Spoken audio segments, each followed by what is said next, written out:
De vous retrouver à nouveau dans le cadre de ce programme, 18h30, 19h50, vous le savez. Programme spécial consacré à l'élection présidentielle du 12 octobre prochain, présidentielle 2025 justement.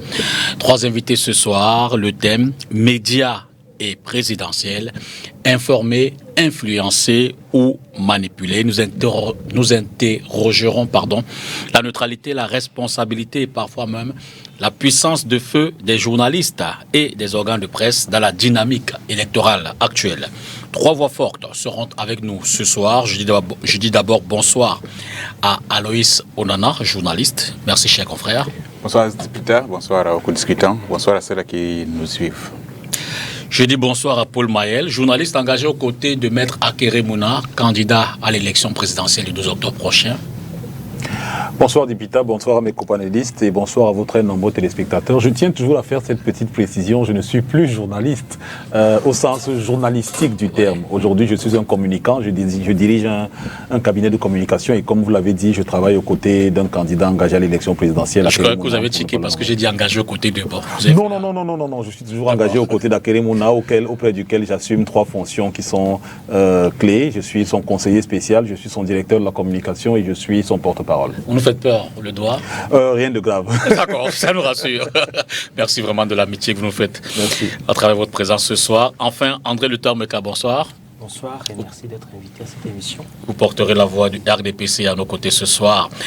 Donc, nos confrères et l'homme politique, ils vont croiser les perspectives et faire la lumière sur les véritables enjeux de cet aspect de l'élection présidentielle. Mais comme vous le savez, d'abord on va rentrer avec quelques sujets liés à cette élection présidentielle, l'actualité et quelques reportages faits par la rédaction de STV. Ce sera juste derrière la transition avec le premier reportage.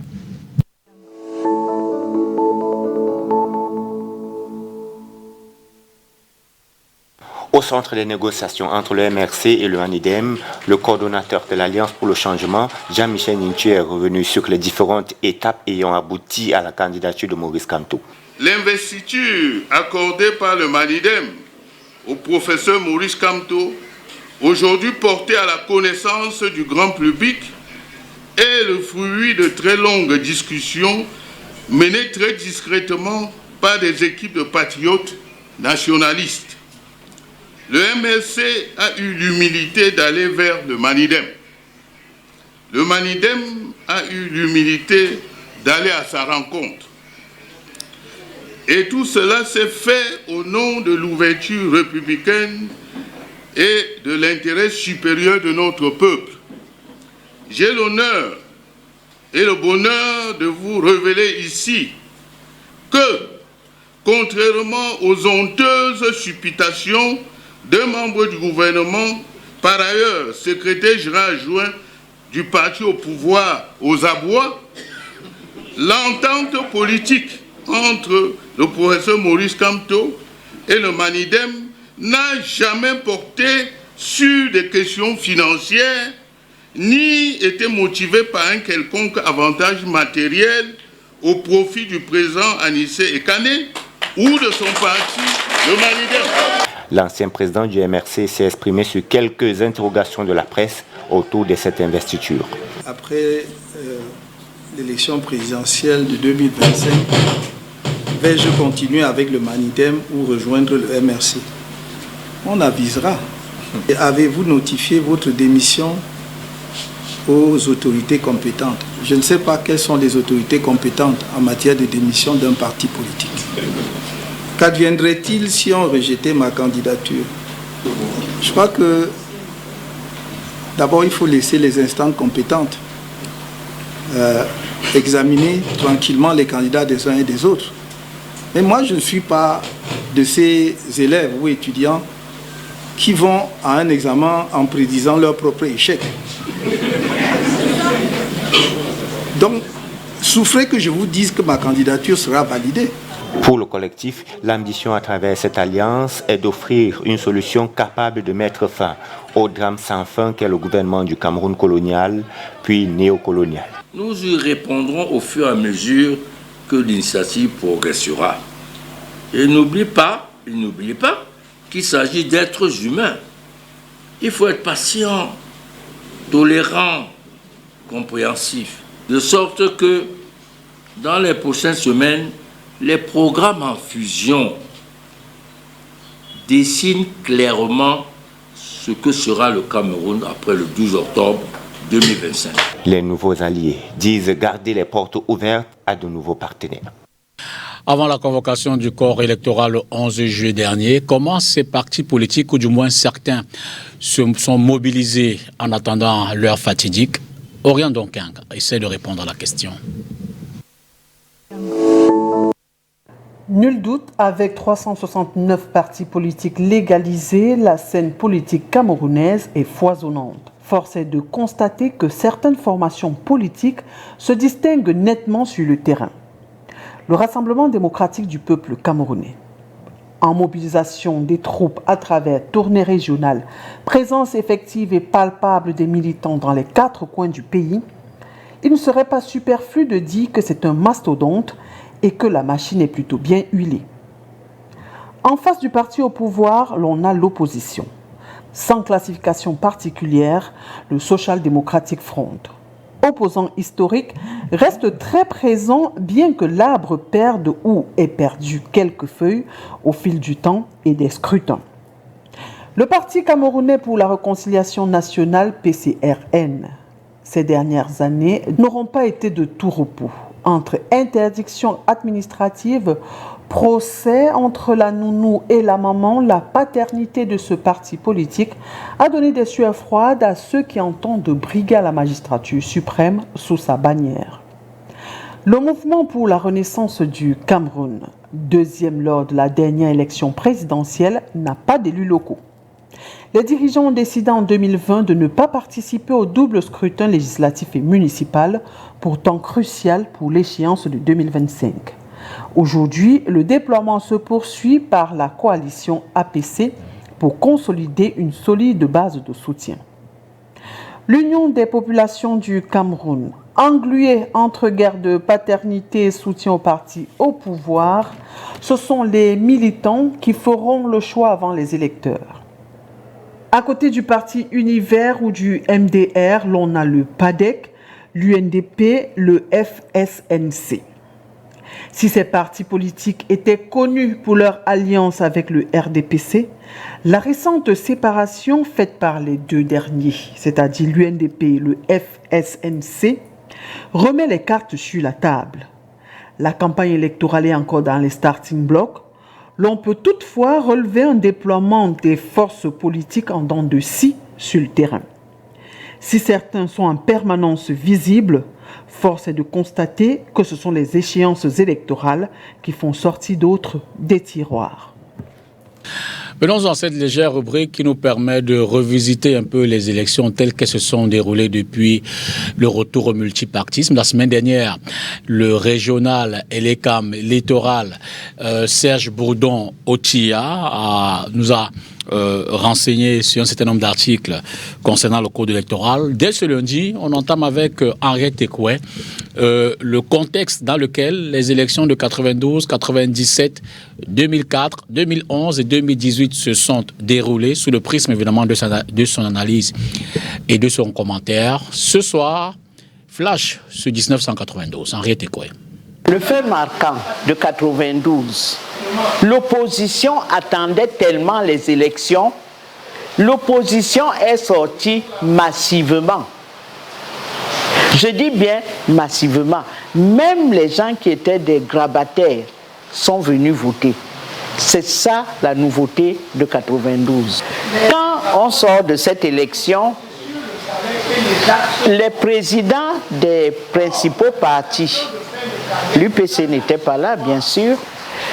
Il y avait le BELO, NDAM et le SIF. Ils vont donc au congrès du SIF en janvier 97. Et en janvier 1997, ces trois partis-là décident de boycotter l'élection présidentielle d'octobre. Là, on est au fait marquant de 97. Dont le président est dans une colère noire. On écrit des papiers, ce n'est pas faire la politique de la chaise vide, c'est pas bon. Il ne faut pas faire la politique de la chaise vide, ce ne sont pas des vrais politiciens. Bref, les gars ont dit on ne va pas aux élections. Maintenant, Biya a peur. Comment vous ne voulez pas aller à l'élection alors que moi j'ai intérêt à voir l'opposition aller à l'élection? Il ne faut pas oublier que Biya a été tellement battu qu'il a demandé à Bello de lui donner ses voix. Bello était aux élections. Et Bello a donné ses voix à Biya pour que Biya puisse dire qu'il a battu Frundi. L'autre problème de 92, c'est que on a compris qu'on a gagné l'élection. Le président a mis 2 mois pour déclarer les résultats. 2 mois, du jamais vu. Et on a placé Frundi en résidence surveillée pendant pratiquement 1 mois et demi. C'était mauvais à Bamenda. Des camions sont descendus. Les gens ont commencé à dire que mais la première élection, dans tous les pays, ça s'est bien passé. Qu'est-ce qui se passe au Cameroun? Biya avait peur. Deuxièmement, Mitterrand est au courant parce que les ambassadeurs se sont rendus compte que Frundi a gagné. Donc, la mise le Cameroun, le Bamenda en état de siège, des camions de militaires sont descendus à Bamenda et on a placé Frundi en résidence surveillée. Voilà les faits marquants de l'élection présidentielle de 92. C'était donc Henriette Ekoué. Demain, nous reviendrons dans un autre extrait. Elle nous parlera des faits marquants de l'élection présidentielle de 1997 et on ira crescendo jusqu'en 2018, la toute dernière élection présidentielle. En attendant celle du 12 octobre prochain. Mais déjà, il faut noter qu'on a enregistré plus d'une quinzaine de candidatures au niveau de l'élection au Cameroun à Yaoundé. On va peut-être citer quelques-unes d'entre elles déjà enregistrées. La plus récente, c'est celle de Moifo Gabriel pour le RGPC. Ensuite, on a Dassa. Bref, vraiment, il y a plus d'une quinzaine. Hein. Et les bureaux de l'ECAM vont se fermer à 23h59. C'est dire que la nuit sera extrêmement longue. On est loin, certainement, d'avoir enregistré la dernière candidature. On attend progressivement. On les aura et puis vous en serez informés. Venons-en au débat. Le temps qui c'est peut-être pour Erin Gando qui réalise cette émission de flasher une petite transition. Et on vient derrière.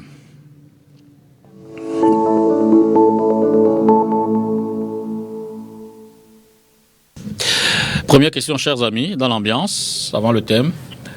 Que vous inspire, je veux dire, cette kyrielle de candidatures? Je pense que tous les records sont battus pour notre pays. En 2018, on en avait 28, près d'une trentaine. Là, nous sommes à 50. Au moment où j'entrais dans ce studio, je l'avoue, on m'a annoncé qu'il y avait 3 nouveaux candidats déclarés qui étaient déjà dans les locaux de l'ECAM à Yaoundé pour déposer leur... Donc j'attends simplement la confirmation de la réception. Donc, que vous inspire, pour faire simple, Aloïs, cette affluence, cette quantité importante de candidatures déclarées? Beaucoup de commentaires. Déjà, ça peut laisser transparaître une attraction, une envie viscérale des uns des autres, n'est-ce pas, de prendre part à la vie politique. Mais si on remonte un peu au 5 janvier 1965, l'année au cours de laquelle on a notre première élection présidentielle, et là, il y a quand même des éléments un peu anecdotiques. Vous avez 99 votants, c'était des députés à l'époque, et 102 bulletins de vote.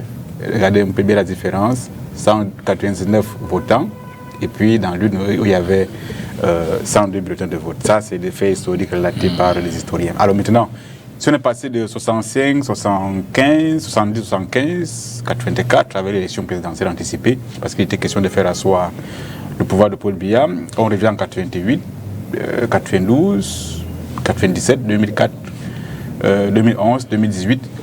Aucunement on a eu une telle, il failli dire, attraction. On n'a jamais eu autant de candidats s'intéresser à remplacer Paul Biya. Bien évidemment, ce n'était pas lui qui était là en 65. Mais depuis qu'il est là, la première qu'il a faite, c'était en 84. Et la première pluraliste, celle que parlait... Vous voulez relever que c'est Paul Biya le problème? Non, du tout. Je voulais revenir un peu rapidement sur l'histoire. Absolument. Il y a des éléments qui m'ont beaucoup plu dans le passage de l'aînée Henriette. J'ai vu 92 qui semble avoir quelques similitudes avec 2025. Déjà au niveau de la conviction des uns des autres à remplacer le président. Elle nous a parlé même des grabataires qui sortaient dans les rues célébrer, attendre que Biya soit parti. Et là aujourd'hui on voit les gens aller à Elekam déposer leur candidature. Maintenant, il y aura forcément plusieurs lectures. Il y en a qui penseront que c'est une preuve palpable, mesurable, que la vie politique est dynamique. Et il y en a également qui vous rappelleront qu'en 2018, il ne faut pas oublier cela, à la presse, on avait noté qu'il y avait des visages pratiquement, jadis, connus comme journalistes et qui s'étaient transformés en acteurs politiques importants. Je parle là de Cabral Libi, on le suivait à la radio et puis il était candidat. Il y avait également d'autres qui étaient sortis, pour ne pas choquer, j'ai failli dire sortis des bois. Quelqu'un comme qu'on ne connaissait pas aussi quand même, quelqu'un comme Matomba, Espoir Matomba, on l'a également découvert. Et puis il y avait un pasteur malheureusement qui nous a précédé dans l'au-delà, Afan Zifo. Et donc on a compris que il y avait des jeunes qui s'intéressaient, il y avait une nouvelle classe de personnes qui s'intéressaient à la chose politique. Cela semble se rééditer en 2025. Et un autre détail, c'est que si on revient en 2018, lorsque ces visages-là que j'évoquais commencent à se positionner, à poindre et à s'imposer, à la presse, ça va dans tous les sens. On estime que c'est des visages accompagnés par le régime parce qu'il y avait eu un zeste de boycott qui soufflait. Et donc, il y en a qui estimaient que pour essayer un peu de contourner le boycott, il fallait accompagner quelques partis politiques. Et là, cela s'est révélé, donc, j'ai failli dire vrai, hier, dans le passage du ministre Tatanganji sur les ondes de la CRTV, où il a dit à mon vision que c'est lui qui avait donné ce parti-là. Donc, bref, Anomoko Mamil, pour revenir sur la question, cette attraction, j'ai failli dire inédite, quasi exclusive. Là, on a dépassé le monde entier. Pour une fois, on est numéro 1 mondial, c'est-à-dire on a dépassé les grandes démocraties constituées comme les États-Unis ou encore comme la France, qui sont souvent pris par exemple. Là, nous sommes carrément numéro 1 en termes de candidats potentiels, aspirants à présidentiel.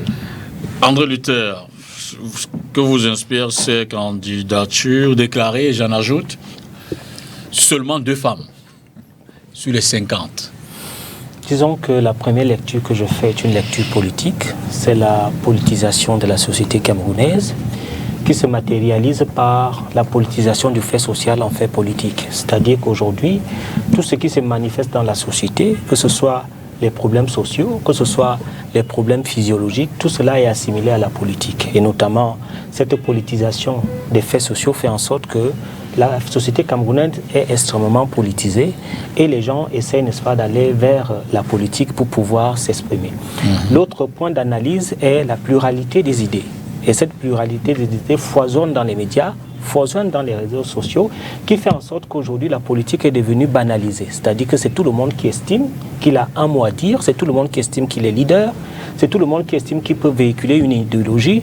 Dès lors que la société camerounaise, la politique n'est plus tabou. Parce qu'il faut le dire, à l'époque, il y avait une sorte de mystère et des tabous dans la politique. On prenait la politique comme un phénomène dangereux. On prenait la politique comme un phénomène suicidaire où on était dans un marigot de caïman, dans un marigot de crabe.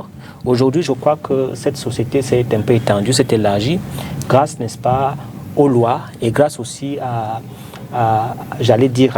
l'armada juridique qui permettent aujourd'hui que les Camerounais puissent s'exprimer. Donc, je mets cela dans la consécration de la liberté d'expression.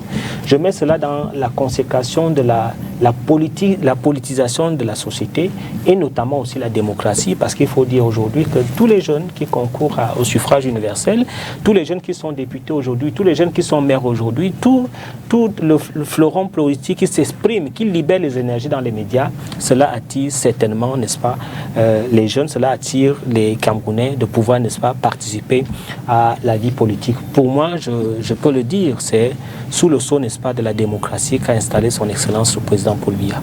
Paul Mahel. Oh, je pense qu'on est encore dans la partie folklorique de la campagne de l'élection présidentielle. Parce que, alors je voudrais juste faire un petit rappel historique. Vous savez pourquoi la caution est passée à 30 millions? Elle est passée à 30 millions parce qu'avant elle était à 5 millions. Il y avait des gens qui allaient chercher 5 millions au quartier, qui venaient les déposer, savant qu'il y avait 30 millions. De frais de campagne en 2 tranches, donc ils avaient 15 millions à la première tranche. Ils pouvaient donc rembourser leur crédit et rester avec 10 millions. Et donc pour pallier à ce que les gens s'amusent à déposer leur candidature n'importe comment, on a un peu élevé le niveau de la caution. Je pense qu'on va aussi arriver à un niveau où on va être un peu plus regardant sur les candidatures, parce que figurez-vous, c'est totalement incompréhensible que nous ayons 50 candidats. Il y a 18 partis politiques qui peuvent investir des candidats à la présidentielle, donc on ne peut pas avoir plus de 18 candidats investis par des partis politiques. Il y a effectivement la possibilité de la candidature indépendante avec 300 signatures, mais je doute fort que jusqu'à maintenant quelqu'un ait réussi à mobiliser les 300 signatures, ou alors je doute fort que plus de 2 personnes aient réussi à mobiliser donc tout au plus. En exagérant, on aurait 20 candidats. Donc quand on a 50 candidats, ça veut dire que bon, c'est un peu du laisser aller, que n'importe qui peut venir déposer son dossier. Peut-être qu'il faudrait que dans les prochains scrutins, qu'on soit un peu plus regardant en intimant à Elecam de ne recevoir que soit les dossiers qui sont complets, soit ceux qui obéissent vraiment aux règles de candidature. Mais la correction que je voulais apporter à votre propos, Dibita, c'est que jusqu'à présent, nous n'avons pas de candidats déclarés. Nous avons des annonces de candidature. Okay? Vous êtes candidat déclaré lorsque Elecam a validé votre dossier de candidature. C'est là où on parle de candidat déclaré. Mais jusqu'à présent, on a des gens qui ont annoncé qu'ils sont candidats. Et ils sont définitivement candidats à quel moment? Ils sont définitivement candidats dès lors que Elecam, je crois que ce sera aux environs du 13 août, entre le 11 et le 13 août, va donc publier la liste des candidats qui ont été effectivement retenus. Et il y a un contentieux préélectoral qui aura lieu, mais qui généralement peut vous donner 1 ou 2 réchappés, mais en principe, on considère les candidats déclarés dès lors que Elecam a publié la liste de tous les candidats. Je voudrais quand même qu'on s'y arrête. On n'a pas beaucoup commenté la faible présence des femmes sur cette liste. Je commence avec vous, Paul Mahel. 2 candidatures seulement.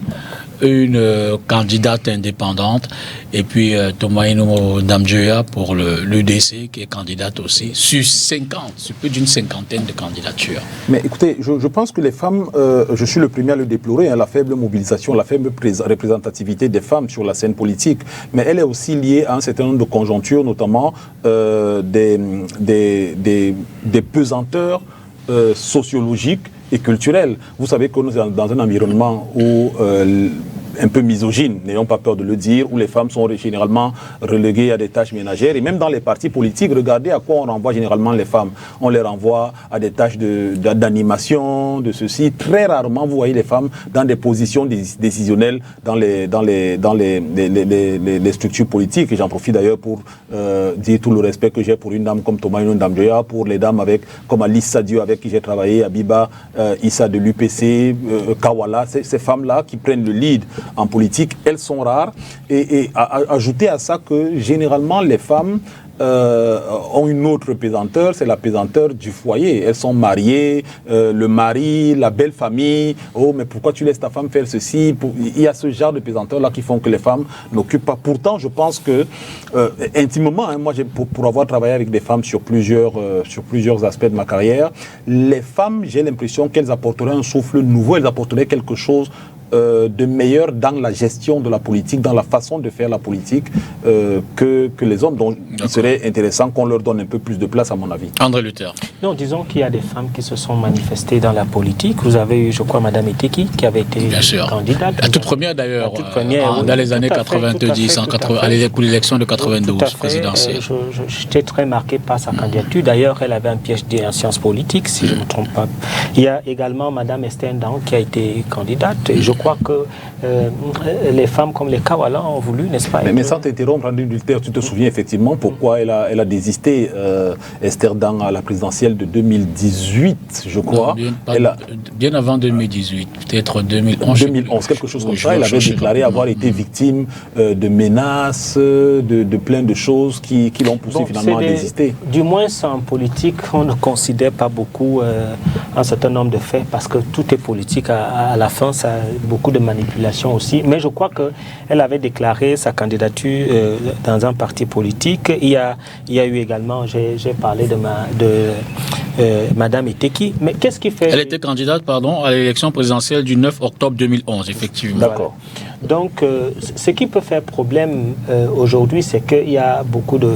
Il y a aussi, il faut le dire, un certain nombre, un discrédit, notamment de l'opposition camerounaise, et beaucoup de femmes qui sont tellement martiniennes ne voudraient pas aller en aventure dans la politique. Et puis, Paul Mayel a précisé des problèmes sociologiques. Vous savez, c'est des femmes au foyer.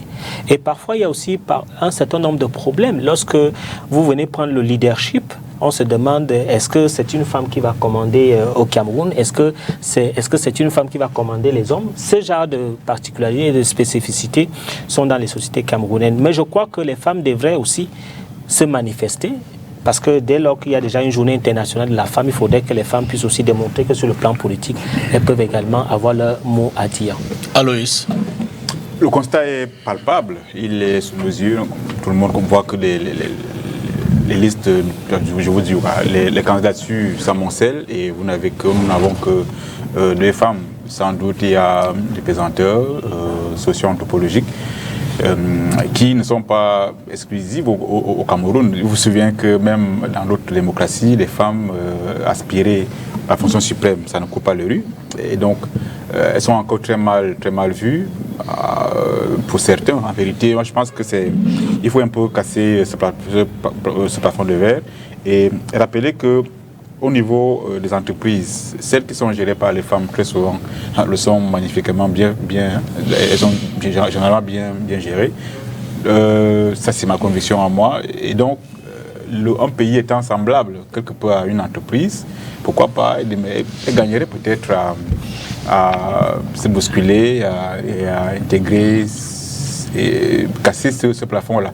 Rappelons au passage que la première femme également qui fait peur à Yidjo, c'était une dame sur le plan politique. Et donc, elle a Marguerite Bida, l'épouse de André Marine Bida.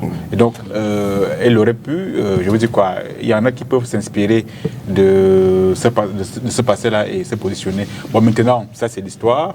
L'actualité, quand même, voudrait qu'on soit plus lucide. Et généralement, elles sont plus lucides, les femmes.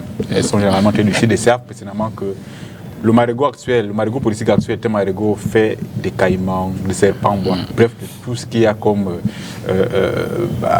animaux redoutables. Et donc, se positionner actuellement semble être un peu difficile. Il ne peut exclure qu'une fois le régime actuel passé, ou alors le leader politique passé, que la prochaine génération de politiques soit est dans ses rangs des femmes qui sauront peut-être se positionner. Il faut également rappeler que si le RDPC, par exemple, la loi là a pu s'imposer les années 90, c'était grâce à une dame. Et donc, Madame Foni. De regretter mémoire. Exactement. Pas besoin d'être docteur en quoi que ce soit, mais elle avait une aura politique qui était telle que... Elle le disait d'ailleurs. Exactement. Et donc, elle gagnerait, ces dames, les dames, à s'inspirer un peu du cas Mme Fonning et pourquoi pas de moi se positionner. Alors c'est le moment de rappeler aux téléspectateurs qui pourront participer à travers le numéro qui s'affiche sur l'écran 674 569 521, c'est par WhatsApp, vous envoyez vos messages et en fin de mission on pourra les lire. Je voudrais quand même noter un fait singulier, l'UPC a aujourd'hui au moins 3 candidatures au niveau de l'ECAM. Le professeur Jean Baïbek en ce moment est dans les locaux pour déposer également sa candidature. Il vient après Abdourahmane Amadou, qui était là un peu plus tôt, mais bien plus tôt aussi en début d'après-midi, on a pu voir Yam Chimba. C'est-à-dire combien l'UPC cette fois-ci repart. Et c'est même singulier. Je crois que c'est le seul pour l'instant. Bon, le RDPC a 2 candidatures aussi qui sont. Du moins 2 personnes ont déposé. Je ne crois pas. Le seul candidat que le RDPC a investi, c'est le président Paul Biya. 2 personnalités ont déposé. 2 personnalités ont déposé leur dossier pour le compte du RDPC. 3 personnalités en ont déposé pour le compte de l'UPC. Donc c'est sûr que le contentieux, du moins elle est comme va, qui c'est peut-être plus loin. Oui, j'aimerais préciser, puisque je représente le RDPC, dit que ceux qui ont déposé au nom du RDPC, c'est une usurpation. Attendons que elle est non, c'est évident, puisque nos statuts sont clairs. C'est-à-dire le président national est candidat, n'est-ce pas, du RDPC. Et il a été investi par le RDPC. Notre candidat a déposé les dossiers. Vous vous souvenez que vous-même, au RDPC, à l'occasion de la dernière élection présidentielle, vous avez organisé une élection pour désigner le candidat, non? Avec René Zengele au Palais des Congrès. Je m'en souviens très bien. Pourtant, vos textes précisent que le candidat, le président du parti est candidat naturel. Oui, mais là, ça n'a pas empêché que vous présentiez. C'était en interne. Et je crois que le président national avait gagné cette élection. Donc, laissez que Elie Kamno dise qu'il sera candidat de... Oui. Je pense que sur le sujet, il y a quand même une différence entre l'époque Zengele et le cas Léon Teller-Onamé. Bien sûr, ça, je vous le conseille de suite. Si vous rappelez que l'article 122 alinéa 2 du code électoral, pour être accepté par Elie Kamno, il faut avoir la lettre d'investiture. Bien sûr. Imagine que dans cette lettre-là, il faudra avoir la ceinture comme celle de gars comme Jacques Famdongo ou encore quelqu'un comme le secrétaire général. Non, du secrétaire général du parti. Aloïs. J'ai envie de dire oui.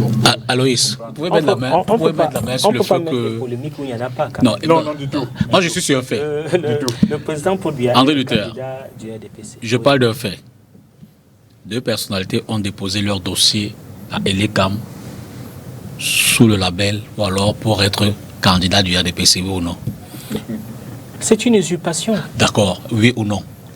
Vous m'informez. Moi, vous ne savez pas que Léon Teller... Ça ne m'intéresse pas. Ça m'intéresse bon, je vous le dis. Je sais que, comme Paul Maël a dit tout à l'heure, c'est l'aspect... D'accord, mais je vous le dis.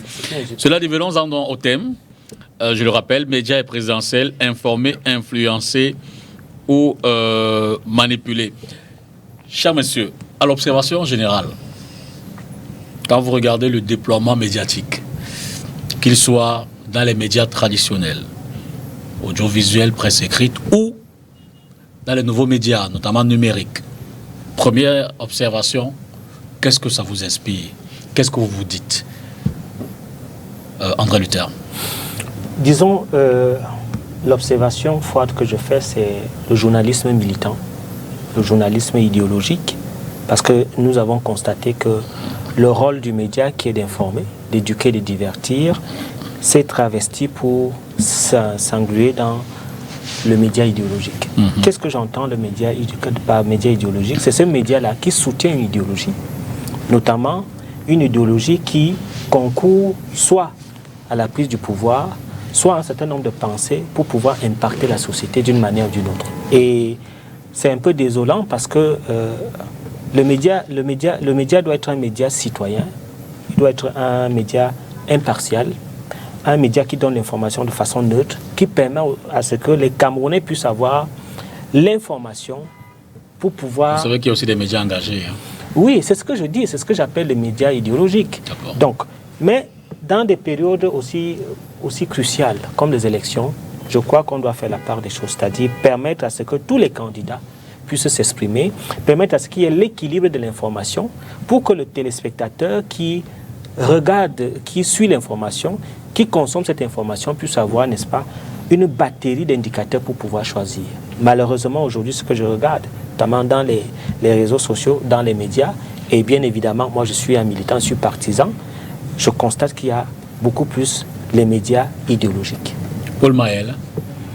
Alors moi, la première chose que je pourrais dire là-dessus, c'est que je constate aujourd'hui qu'il y a une grosse faiblesse, une grosse paresse chez les journalistes de manière globale. Je l'avais déjà constaté en 2018, je le constate encore aujourd'hui. Je me rends compte que les journalistes sont un peu des suiveurs de tendances.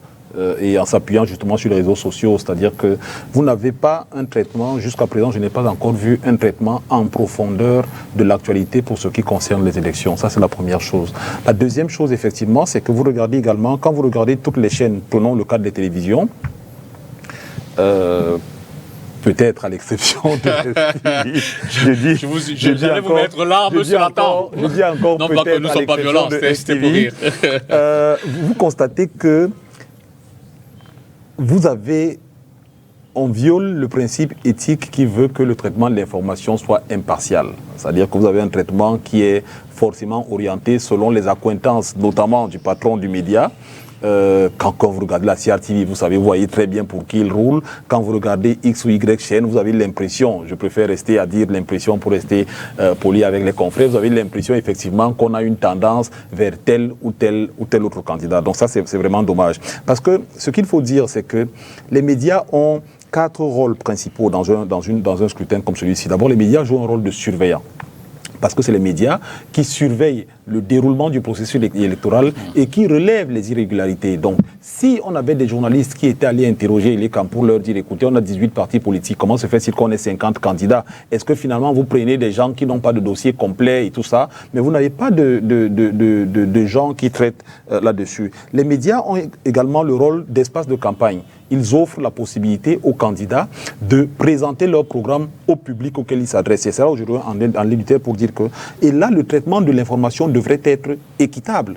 Il y a des chaînes de télé où vous regardez, vous voyez un parti politique, 4 ou 5 sujets au journal, vous voyez, et on va vous dire que non, si les autres n'ont rien, alors nous diffusons celui-ci 4 ou 5 fois, ce qui n'est pas logique. Je vous prends juste un exemple. Nous, on est parti avec le bâtonnier Akérémouna en France, sur TV5 Monde. On est passé une fois. Quand on est revenu la deuxième fois, ils nous ont dit non.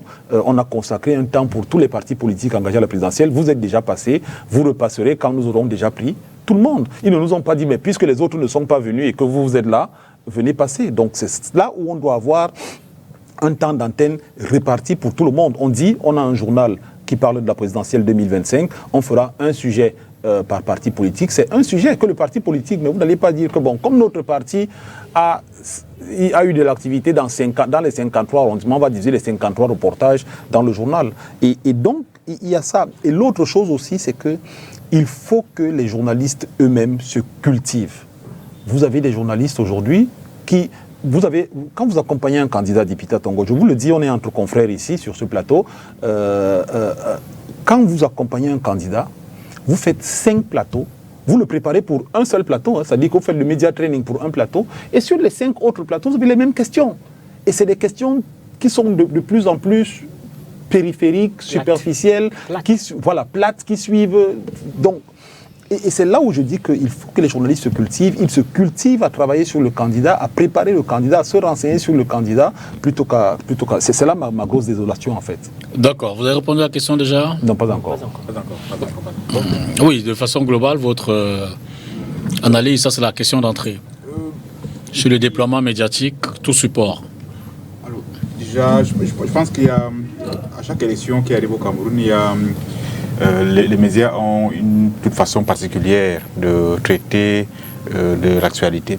Alors, si vous revenez en 2025, vous constaterez que l'État, j'ai failli mettre ça entre les griffes, a créé ces journaux.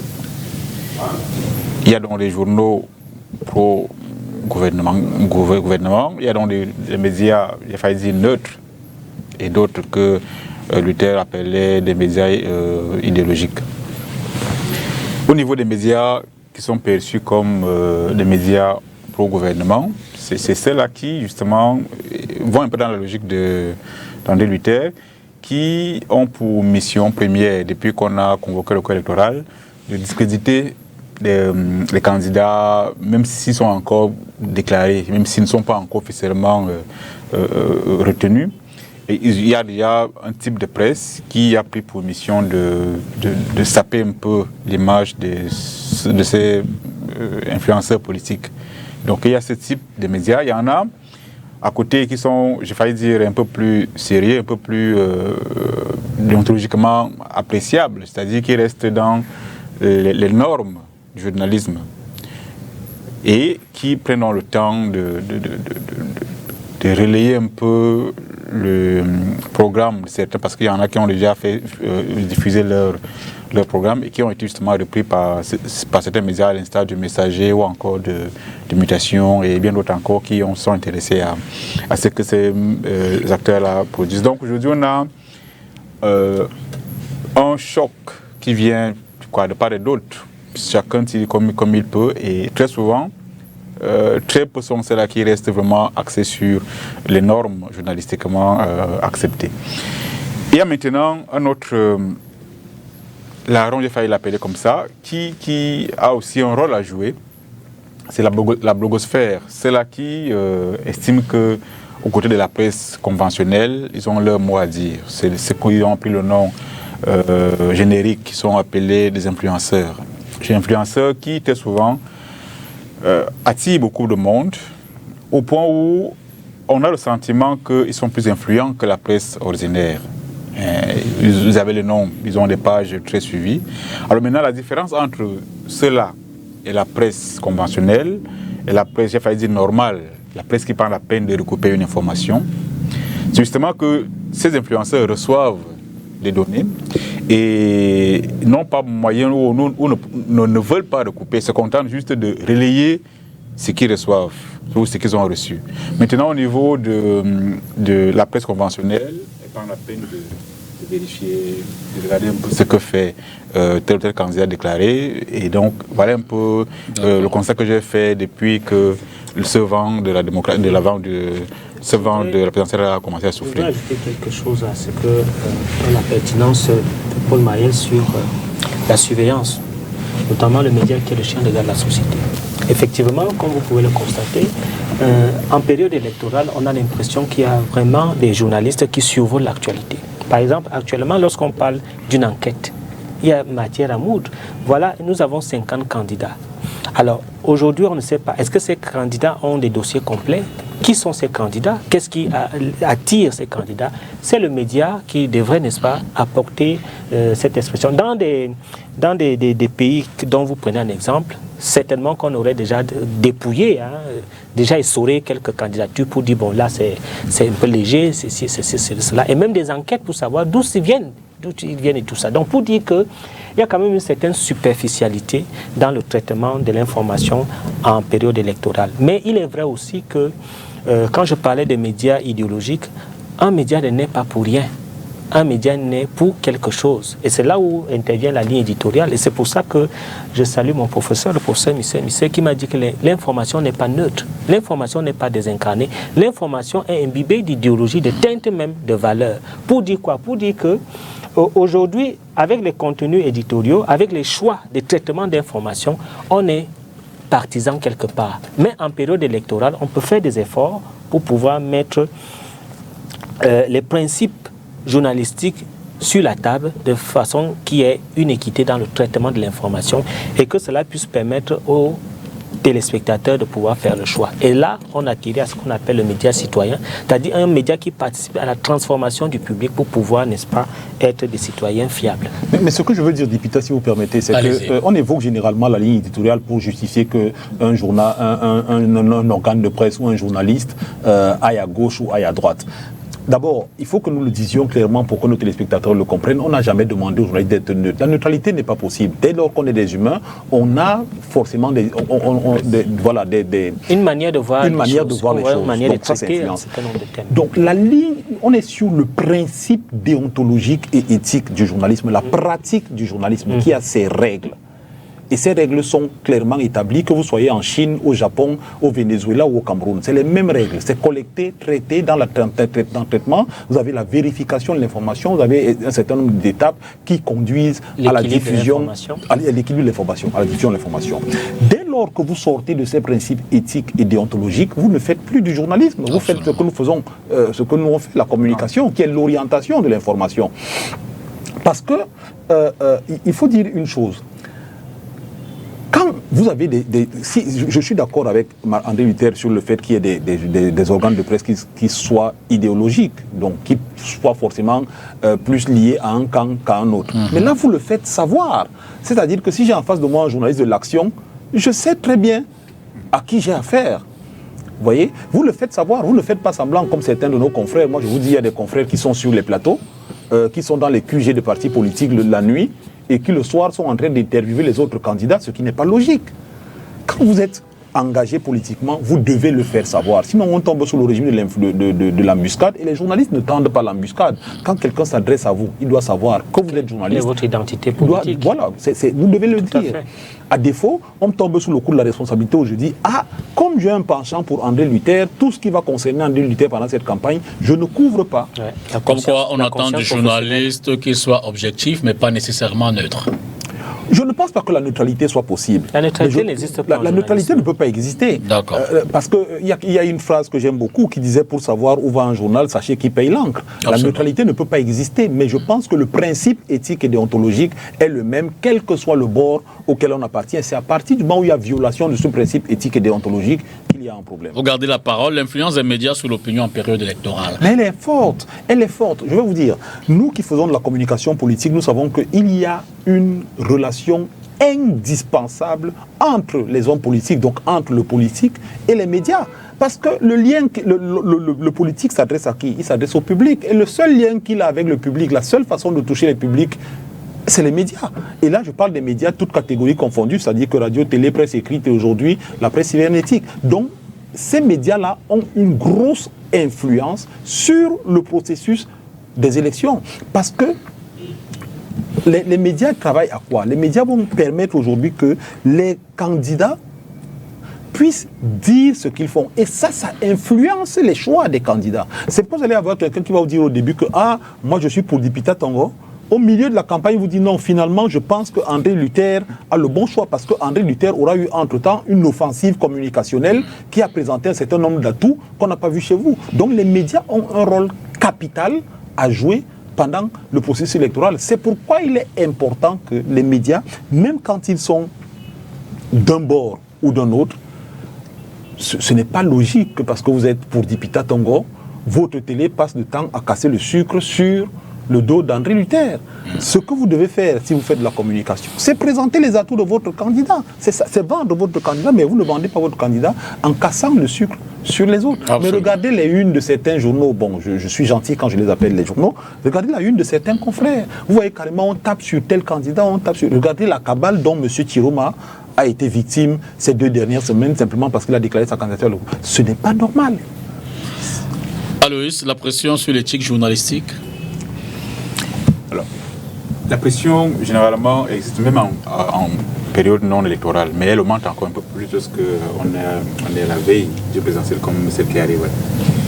Pourquoi? Parce que justement, les gens ont compris que, contrairement aux années au XIXe siècle, où aller battre campagne, aller parler politique dans un média était pratiquement contre-productif, aujourd'hui, on a compris que lorsqu'on veut passer un message, on ne peut pas ne pas passer par la presse. Pour plusieurs raisons, soit pour aller vendre ses idées politiques, soit pour chercher un peu à tenir l'image de l'autre camp. Vous avez encore en mémoire l'affaire du Watergate, comment elle s'est soldée par la démission de Nixon, ou encore l'affaire Pénélope en France. Et justement, c'est les médias, parce que leur influence, certains l'ont utilisé pour essayer d'évincer de potentiels candidats. Bon, maintenant, chez nous, ce n'est pas encore très vraiment le cas. Les gens, je veux dire quoi, on n'a pas encore le niveau du Watergate ou encore de Pénélope, mais ce qu'on fait chez nous, c'est chercher à nuire un peu les candidats qu'on trouve plus sérieux. C'est pour cela que vous aurez des médias qui chercheront souvent à tenir l'image des autres. Et même, il y a des officines qui vont s'appuyer sur la notoriété de ces deux journaux et inventer des faits. Je me souviens encore, je pense qu'il y a quelques heures, je lisais une sortie de François Chanon, du Messager, qui faisait un démenti sur une qu'on lui a fait porter, disant que c'était le Messager. Donc, la période, elle est justement consacrée à l'influence subie par les médias. Il y a une influence quand même qui vient des acteurs comme ceux qu'accompagne Paul Mahel, parce qu'ils ont une envie fondamentale, c'est accéder au pouvoir.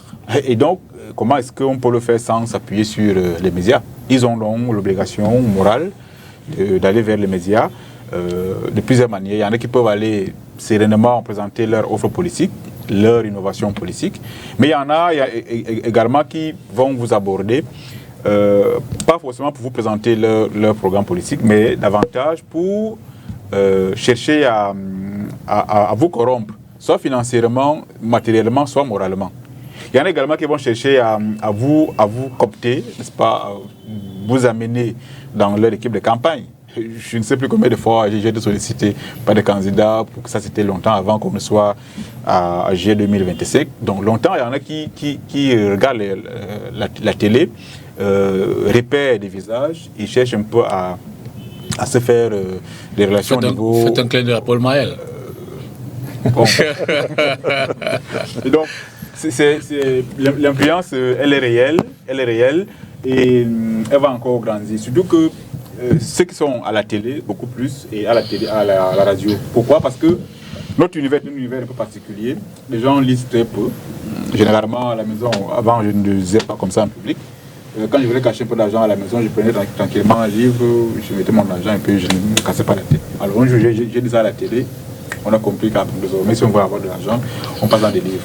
Alors, comme les gens lisent donc très peu, donc achètent très peu de journaux, des acteurs politiques veulent donc beaucoup plus influencer des stars de la télé, un peu comme vous, des stars de la radio, parce que notre univers des gens écoutent plus la radio et regardent beaucoup la télévision. D'accord. Donc, sans oublier des autres conflits qui sont dans la presse cybernétique ou encore d'autres types de médias, mais je pense que l'influence est vraiment très subie par ceux qui sont à la télévision et ceux qui sont dans les radios, parce qu'ils ont une audience généralement... André Luther, médias publics, médias privés, équité ou deux poids, deux mesures en termes de couverture présidentielle d'élection? Donc je voudrais d'abord revenir sur l'influence que les médias ont en période électorale. Il ne faut jamais, on ne peut pas l'oublier. Les médias participent, n'est-ce pas, des instruments de socialisation de la société, parce que ça fait partie de ce qui diffuse les idéologies, les croyances et les valeurs. Et notamment, cela façonne et construise la réalité. Et c'est d'autant plus que les médias, la télévision, la radio sont des médias chauds, c'est-à-dire qu'ils ont le son, ils ont l'image. Et lorsque cela est projeté devant un téléspectateur, il prend cela pour acquis et il prend cela comme une réalité. Donc, les médias construisent la réalité. Et cette réalité, malheureusement, est parfois travestie par l'économie des médias. Parce que ça, on n'en a pas trop parlé. Les médias, dans un système de financement, sont parfois des alliés aux hommes politiques, aux hommes d'affaires, qui édulcorent naturellement, n'est-ce pas, le traitement de l'information. Et je voudrais dire que ce n'est pas une nouveauté dans le monde entier. Il y a des hommes politiques, n'est-ce pas, qui engagent les médias pour accompagner leurs projets politiques. Et lorsque vous accompagnez déjà le projet politique d'un homme politique ou d'un politicien, effectivement, votre traitement d'information, vos choix éditoriaux sont, n'est-ce pas, gelés par la partialité. Alors, médias publics... Équité ou deux poids, deux mesures, médias publics, médias privés? Non, je crois que... ça, je peux le dire, en période électorale, le média public a un certain nombre de principes d'équité et d'impartialité dans l'information. Je dis dans le traitement de l'information, bien qu'on remarque parfois qu'il y a souvent, n'est-ce pas, une... Oui, le regard que vous jette Paul Mahel. Oui, naturellement. Mais je sais... Mais, on se comprend. Mais je sais quand même que la CRTV fait des efforts pour attribuer à chaque candidat déclaré, dans le sens de Paul Mahel, un reporter qui essaie, n'est-ce pas, de pouvoir faire en sorte que l'information soit diffusée. Bien que la chaîne publique soit une chaîne d'État, bien évidemment, elle aussi donne la part belle aux partis au pouvoir. Mais de l'autre côté aussi, les médias privés aussi font une saturation, n'est-ce pas, d'image pour l'opposition. Alors c'est devenu une sorte de manichéisme médiatique. C'est-à-dire d'un côté, vous avez le média public qui nettement essaie, n'est-ce pas, de respecter ses principes tout en faisant également sa mission d'information publique. Et de l'autre côté, un cloisonnement où les médias privés ont été englués, séquestrés par l'opposition pour pouvoir, n'est-ce pas, créer contre-information, une contre-offensive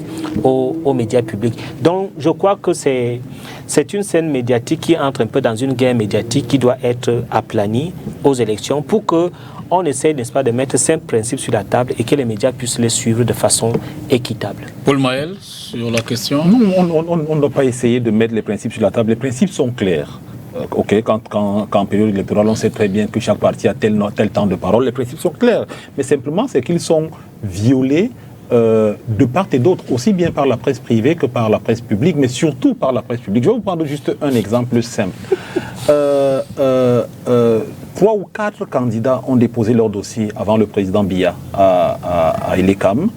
Seul le président Biya a fait la une de Cameroun Tribune. Pourtant, il y a des candidats qui avaient déposé leur dossier avant lui. Mais le jour où lui il a déposé son dossier, le lendemain, c'était à la une de Cameroun Tribune. Je trouve que ce n'est pas une gestion de l'information qui soit équitable pour tous les candidats. Ce d'autant plus que je ne suis pas d'accord avec André Luther quand il dit que parce que c'est une chaîne d'État, elle doit faire la part belle au parti au pouvoir. Non, c'est une chaîne. Les chaînes publiques sont financées par le contribuable, donc financées par tout l'ensemble des Camerounais. Et c'est d'ailleurs la raison pour laquelle nous, par exemple, avec Akere Mouna, nous proposons que si nous arrivons au pouvoir, alors quand nous arriverons au pouvoir, l'une des premières choses qu'on fera dans les 100 jours, c'est changer la répartition de la redevance audiovisuelle, qui jusqu'aujourd'hui, personne ne peut justifier pourquoi elle va à la seule CRTV, alors qu'aujourd'hui, il y a une pléthore de médias audiovisuels qui font un travail de service public. Donc, la chaîne, la CRTV, comme Cameroun Tribune, appartiennent au peuple camerounais, aux citoyens camerounais qui les financent. Bon, ils font des efforts tout de même. C'est la première chose qu'il faut dire. Pendant la période électorale de... Non, ils font pas d'efforts. Ils font pas d'efforts, André Luther, parce que si tu regardes le journal de la CRTV, tu verras qu'on ne fait pas d'efforts. D'accord. Influence des réseaux sociaux, danger ou complément aux médias traditionnels, aux médias classiques, Aloïs? J'aurais pu appesantir beaucoup plus sur la complémentarité. S'il y avait les mêmes méthodes étaient appliquées partout. Il se trouve donc au niveau de la presse conventionnelle, il y a des règles établies, il y a une déontologie à respecter, qui n'est pas forcément visible au niveau des médias sociaux. Si j'amène un sujet en rédaction, peut-être je travaille à STV pour que le sujet passe à l'antenne et il y a une conférence de rédaction. On discute, je dois prouver la pertinence de mon sujet. Si le sujet n'est pas un sujet pertinent, il ne passera pas. Alors pour le cas, et donc je suis obligé d'aller un peu fouiller au fond de moi pour trouver un sujet qui convaincra le chef de la rédaction et ainsi donc ça sera passé. Alors maintenant, si vous allez au niveau des médias sociaux, eh bien chacun est champion de sa communication. Juste il faut avoir juste un peu de modem, un modem, un téléphone Android, quelques mégas et puis à partir de sa chambre on peut dire ce qu'on veut et on peut publier ce qu'on veut. Pas besoin de recouper, pas besoin de vérifier, pas besoin de se soucier si on va la source, est-ce qu'on va la protéger, est-ce que non, du tout. On fait ce qu'on veut. Les blogueurs, le cyberespace n'a pas de loi, ne respecte que ses propres lois, c'est-à-dire attirer le nombre de vues possible, le grand nombre de vues possible, ce qui n'est pas le cas pour la presse conventionnelle. Et donc, la complémentarité ne peut donc pas être soulignée.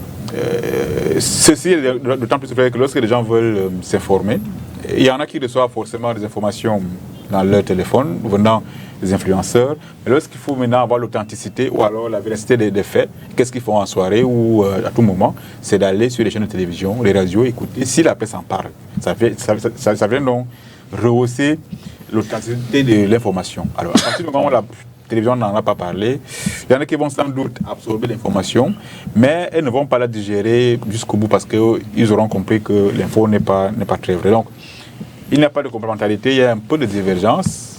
Les autres balancent comme ils veulent. D'abord, le mot, le verbe, c'est balancer, c'est-à-dire qu'on envoie comme on veut, sans vérification. Or, au niveau de la presse, on prend le temps de tamiser, de vérifier et de livrer à l'opinion ce qui est intéressant. Ce qui revient donc à dire que si on est en période électorale, les consommateurs d'information devront plus faire confiance à ce qui émanera des médias conventionnels et non des médias sociaux. André Luther, danger ou influence des médias sociaux? Disons que danger ou complément, pardon. Disons qu'en tant qu'enseignant de communication, c'est 50-50, parce qu'il faut dire qu'il y a quand même des atouts, notamment dans les réseaux sociaux, notamment dans l'Internet aussi. Vous avez ce qu'on appelle l'hypertextualité, c'est-à-dire que vous avez la capacité d'avoir 1000 informations à travers plusieurs liens, ce qui vous permet, n'est-ce pas, d'être cultivé et de pouvoir, même lorsque vous êtes un candidat dans une élection, de pouvoir avoir, n'est-ce pas, in situ, à temps réel, n'est-ce pas, l'évolution des autres et l'actualité. Il y a aussi l'intermédialité, c'est-à-dire que vous accédez parfois à la radio, dans les réseaux sociaux, parfois vous accédez à la télévision, ce qui permet qu'il y ait certains avantages en ce qui concerne l'information. Mais ce qui est dangereux dans le net, c'est qu'il y a, j'allais dire, une floraison, une flopée d'informations qui n'ont pas de contrôle et qui sont déversées par n'importe quel auteur, qui fait en sorte qu'à un certain moment, vous pouvez être manipulé, n'est-ce pas, dans les contenus. Et c'est pour ça que je dis qu'il y a un danger, mais il y a aussi des avantages, notamment dans les réseaux sociaux. À la question, est-ce que c'est un avantage, est-ce que c'est important? Je dis, les réseaux sociaux ont tué les médias classiques, notamment la télévision et les journaux, pour la simple raison que c'était une sorte de monopole d'information dans les médias classiques. Aujourd'hui, ce n'est pas la même chose. C'est-à-dire qu'on a l'impression qu'il y a un bis repetita, c'est-à-dire que vous avez l'information dans les réseaux sociaux et vous savez très bien que l'information est une denrée économique. Et ce qui fait la denrée économique de l'information, c'est son exclusivité. Dès lors qu'il n'y a plus d'exclusivité, le média n'a plus de quoi vendre et ça amoindrit un peu la capacité du média à pouvoir accéder, n'est-ce pas, à un coût économique. Je ne suis pas d'accord avec deux choses qu'André Luther vient de dire. La première chose que je voudrais dire, c'est que l'éducation aux médias est quelque chose de fondamental aujourd'hui. C'est que nous n'avons pas. Parce que si vous avez une bonne éducation aux médias, ça vous permet de segmenter le cyberespace. Le cyberespace est occupé aujourd'hui par 5 catégories de personnes. La première catégorie de personnes, c'est les publics, ce qu'on appelle généralement les followers. La deuxième catégorie, c'est les blogueurs, comme l'a évoqué Aloïs tout à l'heure. Vous avez une troisième catégorie qui sont les influenceurs. Vous avez ensuite les lanceurs d'alerte et vous avez les journalistes. C'est quand on mélange tout ça qu'on finit par se perdre. Il y a une presse cybernétique aujourd'hui. Il y a des sites d'information qui sont des sites d'information crédibles, qui font le vrai travail de journaliste, qui est la collecte, le traitement et la diffusion de l'information. Il y a des lanceurs d'alerte. L'affaire du Watergate que vous avez évoqué tout à l'heure, elle est partie de 2 lanceurs d'alerte qui... Et la presse derrière ça, la vraie presse, a pris le relais, a mené des enquêtes et on a donc abouti à la déchéance du président des États-Unis. Donc, le problème aujourd'hui, c'est que les journalistes, et c'est là où je ne suis pas d'accord avec André Luther qui dit que la presse cybernétique a tué la presse normale, c'est que les journalistes ont oublié de faire leur travail et ont donné de la crédibilité aux lanceurs d'alerte en relayant spontanément ce qu'ils font. C'est-à-dire que quand un lanceur d'alerte a publié quelque chose, dans les groupes des journalistes, vous les voyez partager ça. Je n'ai jamais, peut-être que vous, chers confrères, vous me direz le contraire, moi je n'ai jamais vu une enquête journalistique qui dit que Paul Tchouta a publié ceci tel jour. Notre rédaction a décidé de mener une enquête sur ce. Les journalistes eux-mêmes, c'est eux qui ont contribué à donner de la crédibilité aux lanceurs d'alerte en partageant et en relayant ce qu'ils font. Et du coup, si je relais ce que dit Bita Tongoni, on va dire que mais, puisque Paul Mahel est journaliste, si lui-même relaie ça, ça veut dire que c'est la vérité. Donc les journalistes, à un moment donné, ont oublié de faire leur travail. Et c'est là où l'éducation aux médias est quelque chose d'important. Donc aujourd'hui, si vous me demandez danger ou complément, je suis à 50-50 comme André Luther, mais un peu plus penché vers danger. Parce que la dérive aujourd'hui, ce serait à 50-50 si derrière tout ce qu'on draine sur le cyberespace, les journalistes faisaient leur vrai travail de journaliste. Et là encore, je ne suis pas aussi d'accord avec André Mitterrand quand il dit que l'exclusivité. Non, non, non. Il y a une technique journalistique ou alors un genre journalistique qui a disparu aujourd'hui de toutes les rédactions qu'on appelle le follow-up. Aujourd'hui, on traite l'information, on reste sur ce qui s'est passé aujourd'hui, demain on passe à autre chose. Vous n'avez pas quelqu'un qui revient 2-3 semaines après, vous dire que sont-ils devenus. On a fait ceci il y a un mois, on avait vu ceci, on avait vu ceci. Je vous prends juste un exemple simple. Il y a une vulgaire affaire de disparition des sexes qui circule. Et vous voyez des journalistes dans les forums WhatsApp de journalistes qui relaient ça, que quelqu'un a perdu son sexe là-bas, mais vous n'avez jamais vu quelqu'un qui vous dit que oui, moi j'ai vu un sexe qui a disparu.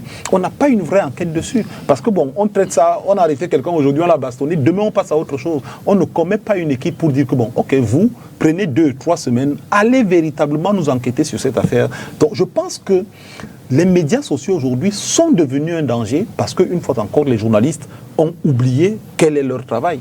Je voudrais... Aloïs d'abord, parce oui, qu'avant... Ou du moins, peut-être ne le font pas avec beaucoup plus de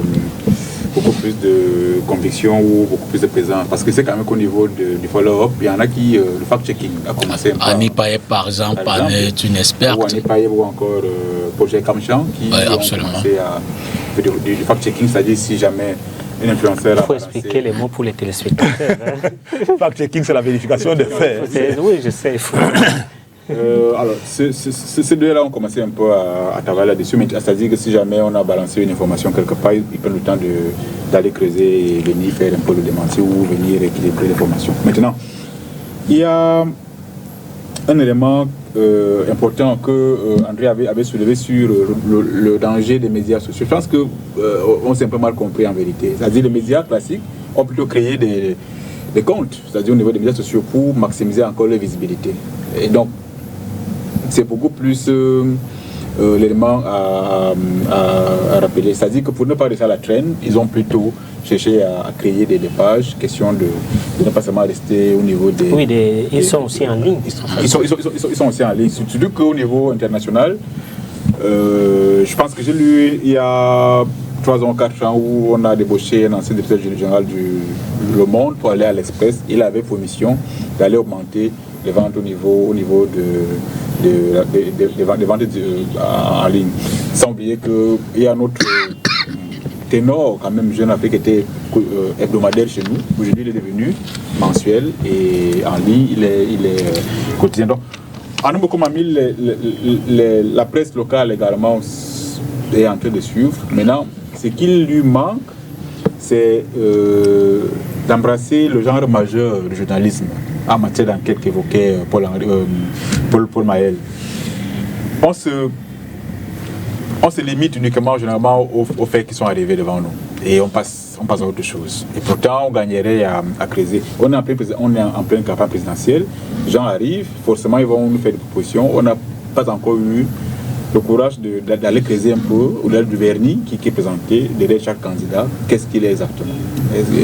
Tel qui critique souvent le régime et qui est candidat, qu'est-ce qu'il fait en dehors de montrer un peu les failles du régime? Tel qui arrive, bref, le genre majeur journalistique n'est pas encore très ancré dans nos mœurs, et donc peut-être qu'il faudrait peut-être parler aux aînés. Une seconde, parce qu'il y en a un qui est en face de moi, sans oublier vous-même, Dipita, former des jeunes journalistes et même leur parler de la politique. Lorsqu'on fait, il faut aller couvrir une campagne présidentielle. Beaucoup ignorent encore un peu qu'est-ce qu'il faut avoir comme physique, qu'est-ce qu'il faut aller rechercher comme information. Est-ce qu'on y va comme on va couvrir le match de football? Est-ce qu'on y va lorsqu'on va couvrir une actualité économique? Donc, je pense qu'il faut à un moment donné s'asseoir avec des jeunes journalistes et leur donner un peu les clés qui leur permettraient d'appréhender l'affaire politique avec plus de pertinence. Vous voulez dire un mot également? Oui, naturellement. Je ne sais pas pourquoi Paul Maël dit que l'exclusivité, le scoop ne fait pas, n'est-ce pas, le média. Je crois qu'à l'époque, lorsqu'on a beaucoup d'audience, lorsqu'on achète un journal, c'est parce qu'on part rechercher une information rare. Et c'est important de le savoir, ce qui fait la capacité, ce qui fait l'importance même d'un journal, c'est l'information rare. Et dès lors que l'information est déjà découverte, elle n'est plus, n'est-ce pas, crédible, elle n'est plus achetable. Et c'est ça qui fait l'économie des médias. Et je continue à le dire que Les médias classiques, notamment les journaux qui sont aujourd'hui à la traîne, qui sont aujourd'hui à la périphérie, c'est parce que les médias en ligne, les réseaux sociaux, par l'immédiateté, par la spontanéité, donnent l'information et le jour d'après, ils n'ont plus de quoi vendre aux lecteurs, aux téléspectateurs. Maintenant, je suis d'accord. Lorsqu'il parle de follow-up, ça veut dire qu'il y a une certaine paresse en ce qui concerne le travail des journalistes. Parce que lorsque nous attendons, nous allons voir la une de demain.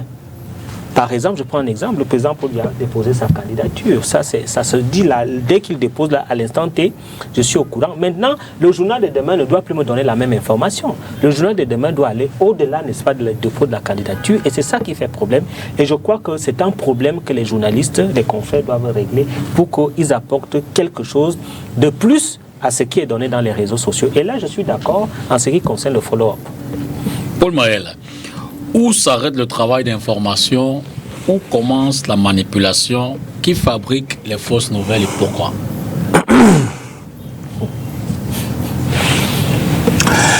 La définition académique de l'information, ce qu'on enseigne en première année de journalisme, c'est qu'une information, c'est un fait nouveau, vérifié, avéré, vérifié et vérifiable. C'est ça l'information. Et on nous dit tous que, et dans ce sens-là, le genre majeur, c'est le reportage, c'est-à-dire que les choses que j'ai vues, que j'ai entendues, que j'ai senties, que j'ai touchées et que j'ai tout ce que vous voulez. Quand on passe le cap de genre majeur pour entrer dans les genres d'opinion, il y a des chances qu'on ne soit plus dans l'information. Qu'on soit, parce que dans le genre d'opinion, c'est l'avis soit d'un ténor de la rédaction, soit de la rédaction elle-même qui est portée par un ténor. Et dès que vous partez sur une opinion, il y a certainement de la subjectivité qui entre en ligne de compte. Donc, à partir de cet instant-là, la manipulation peut s'incruster. Je vais vous prendre un exemple. Il y a quelque chose que nous, les journalistes, que les journalistes font généralement sur leur plateau sans s'en rendre compte, qui peut s'avérer être de la manipulation. Quand vous recevez deux candidats, vous recevez Paul Mahel et André Luther Meka. Dans l'introduction de l'émission, vous dites, nous recevons André Luther Meka, professeur titulaire des universités, diplômé de l'école Paris-Sorbonne, professeur à l'université de Berlin, doctorat. Merci d'être sur ce plateau. C'est un honneur de vous avoir, professeur. Vraiment, je suis très heureux que vous ayez accepté notre invitation malgré votre agenda très chargé. Après, vous retournez. Paul Mahel est avec nous. Paul Mahel, bonjour. Bonjour. Vous êtes en train de conditionner le téléspectateur et de déséquilibrer le débat. Parce qu'il aura tendance à se dire que celui qui a été présenté comme bardé de diplôme et qui fait l'honneur aux journalistes de venir est plus crédible que M. Mahel qui est lui là simplement en tant que journaliste. Et c'est pourquoi je dis aux confrères, quand vous recevez deux candidats, il n'y a plus de professeur, il n'y a plus de bâtonnier, il n'y a plus de docteur tel. Vous avez deux candidats, c'est monsieur tel et monsieur tel. Et l'autre chose aussi que nous faisons, par exemple, qui est une erreur, c'est que vous allez voir les plateaux télé, on invite un candidat à la présidentielle. Parce qu'ici, on semble prendre ça à la légère. Mais s'engager à l'élection présidentielle, c'est énorme. Et vous l'invitez, et vous invitez un monsieur qui, lui, n'a rien à perdre, qui peut venir sur un plateau, dire n'importe quoi à un type qui est engagé, qui doit convaincre des auditeurs. Ça aussi, c'est déséquilibrer le débat. Parce que si André Luther Meka est engagé, est candidat à l'élection présidentielle, et comme lui, il a des choses à perdre, donc il a une certaine tenue, il a des garde-fous qu'il doit observer. Moi, je viens sur le plateau, je n'ai rien à observer. Donc, je pense que la manipulation s'est introduite là, mais elle vient du fait que, comme on dit aujourd'hui, on a des journalistes qui sont partisans et qui appellent des candidats, qui appellent des partis politiques pour organiser des pugilats, pour piéger ou pour faire ci. Donc, l'information s'arrête quand vous êtes sorti de tout ce qui est factuel et que vous êtes rentré dans les avis, dans les opinions, même parfois dans les analyses. On glisse subjectivement des choses, on glisse subjectivement des informations qui peuvent aider.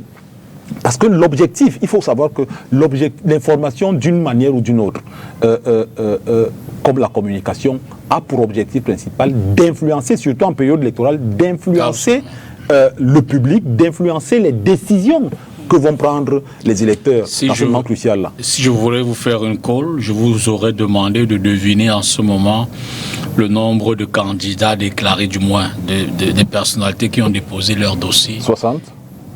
Vous n'êtes pas loin, mais ce n'est pas le chiffre. C'est plus ou moins 60 ? 65. 65, voilà.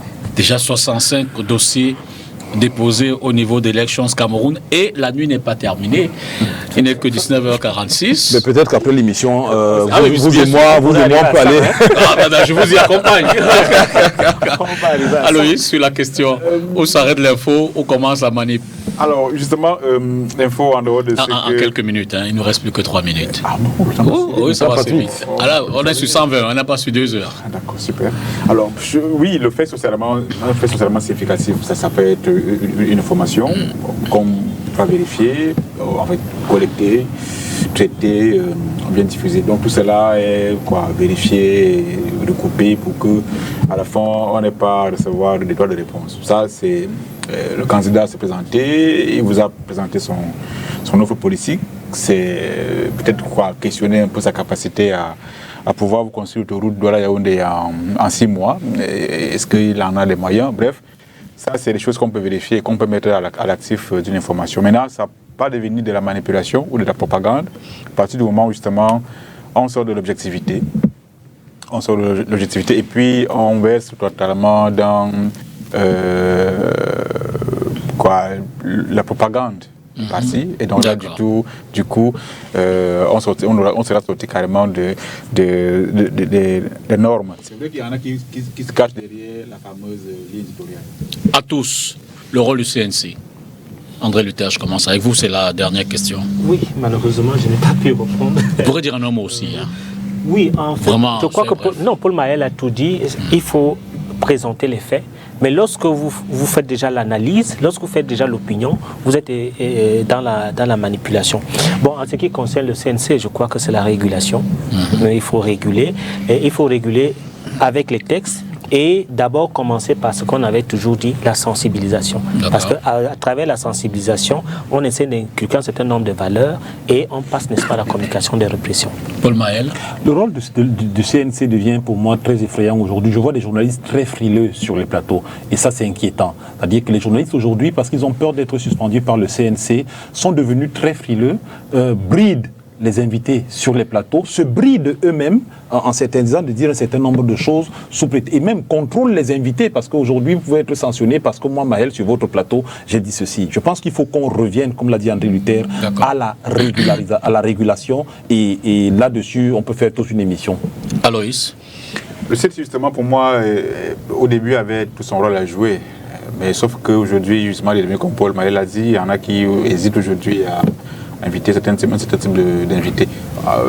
Il a un peu oublié ses missions et c'est un peu dommage. Aloïs, André Luther, Paul, merci infiniment de vous être arrêtés ici ce soir pour apporter du vôtre à nos téléspectateurs. 65. C'est bien d'avoir une émission comme ça, didactique, pas de propagande politique, pas de rouillé. Mais la propagande vient après, vous savez, dès qu'on a donné les candidats et qu'on entre dans la phase campagne électorale, on sera obligé. Bon, on reviendra alors. Oui, bien sûr.